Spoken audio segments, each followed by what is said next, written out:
आणि आता पाहूयात यशोगाथा। आयुर्वेदात वापरला जाणारा आणि लोणच्यासाठी प्रसिद्ध असणाऱ्या माईन मुळ्याची कोल्हापुरात लागवड केली जाते।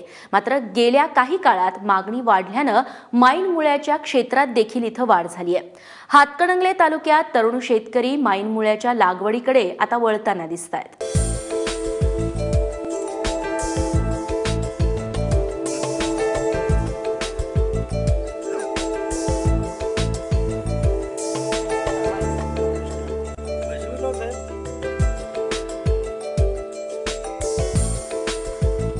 3 एकरात पसरलेलं हे पीक आहे माईन मुळ्याचं। कोल्हापूर, सांगली आणि साताऱ्याच्या काही भागात पारंपरिक पद्धतीने याची शेती केली जाते। आयुर्वेदिक महत्त्व आणि माईन मुळ्याची लोणच्यासाठी वाढणारी मागणी बघता हातकणंगले तालुक्यात या पिकाखालील क्षेत्र वाढलंय। इथलं वडगाव, हेरले आणि नागाव ही गावं माईन मुळ्यासाठी ओळखली जातात। यंदा इथं 80 एकरावर माईन मुळ्याची लागवड झाली आहे। हेरले गावच्या राहुल शेटे या कॉम्प्युटर इंजिनियर असणाऱ्या तरुणानं पुण्यातील नोकरी सोडून शेतीला जवळ केलंय आणि या पारंपरिक पिकाला अर्थार्जनाचं साधन बनवलंय।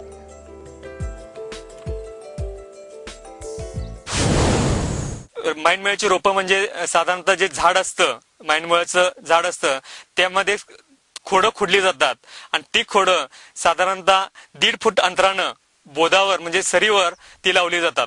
एकरी प्रमाण साधारणतः 7 ते 8 हजार रोपं माईन मुळ्याच्या मध्ये 1 एकरामध्ये ते बसतात।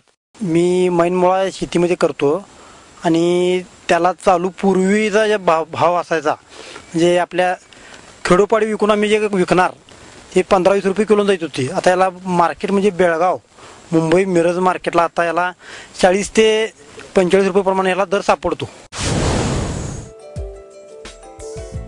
राहुल या 3 एकरात बहुपीक पद्धतीचा वापर करतो। जून महिन्यात भेंडी, जुलै महिन्यात सरीवर माईन मुळा आणि ऑक्टोबर महिन्यात ऊस असं वर्षभराचं नियोजन। यंदा 1 जुलैला राहुलनं सरीत माईन मुळ्याच्या रोपांची लागण केली। लागवडीनंतर सेंद्रिय खतं आणि गरजेनुसार पाणी दिलं। 3 महिन्यानंतर या रोपांना फुलं यायला सुरुवात होते। मात्र जमिनीखालील मुळांच्या चांगल्या वाढीसाठी ही फुलं खुडली जातात। जानेवारी महिन्यात माईन मुळा काढणीस येतो। एकरी 5 टनांपर्यंत माईन मुळ्याचं उत्पादन मिळतं। यामुळे कृषी विभागही शेतकऱ्यांना माईन मुळ्याच्या लागवडीसाठी प्रोत्साहन देते। नांगरट करून घेतो, त्यानंतर नांगरटीनंतर साधारणतः त्याच्यामध्ये 4 ट्रॉली शेणखत वापरतो, विस्कटले जातं। त्यानंतर सेंद्रिय खतं जेणेकरून त्यामध्ये निमोळ पेंड, महुआ, करंजी पेंड इत्यादी सर्व पेंड 1 टन साधारणतः 250 किलो प्रमाण त्याच्यामध्ये वापरतो आणि ते विस्कटतो। त्यानंतर रोटर मारून घेतला जातो आणि त्यानंतर 3.5 फुटाची सरी यामध्ये सोडली जाते। शेतकरी उत्पादक कंपनी त्या कंपनीमध्ये ह्यांना मर्ज करून ह्यांना आपल्याला उद्या भविष्यामध्ये जीआय मॅपिंग करता येत, तसं आपल्याला माईन मुळ्याचं सुद्धा मॅपिंग करण्यासाठी त्या साजनीच्या गटाला आपल्याला ह्या शेतकऱ्यांना जोडायचं आणि उद्या हे जीआय मॅपिंग करून घ्यायचं। कारण हे एकमेव पीक ह्या 3 गावांमध्ये होतं आणि शेतकऱ्याला आर्थिक उत्पन्न चांगलं मिळतं। माईन मुळा या पिकाला कीड रोगांचा प्रादुर्भाव फार कमी होतो। बुरशीजन्य रोगांच्या नियंत्रणासाठी फक्त निंबोळी अर्काची फवारणी करावी लागते।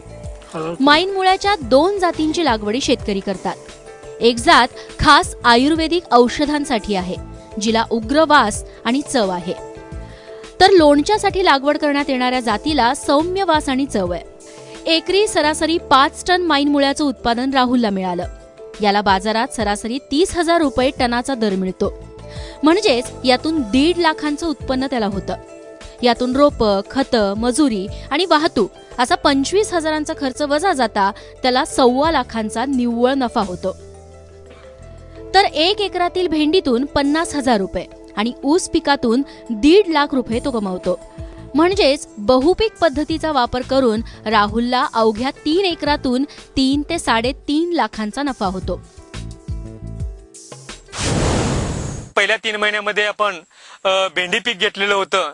या भेंडी पिकापासून आपल्याला 50,000 उत्पादन मिळालेलं आहे आणि माईन मुळ्याचे साधारणतः 1 लाख ते 1.25 लाख रुपये उत्पादन मिळालं। ऊसाची उत्पादकता या माईन मुळ्या देखील वाढते। साधारणतः आमचं 1.5 ते 2.25 टन एकरी उत्पादन मिळतं।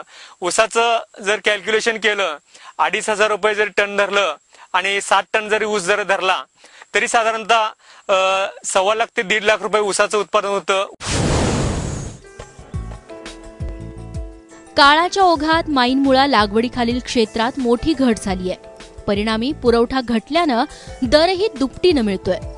हेच ओळखून हातकणंगले तालुक्यातील शेतकरी गटशेतीच्या माध्यमातून माईनमुळ्याचं पीक घेतायत आणि आपलं अर्थार्जन सुधारतायत.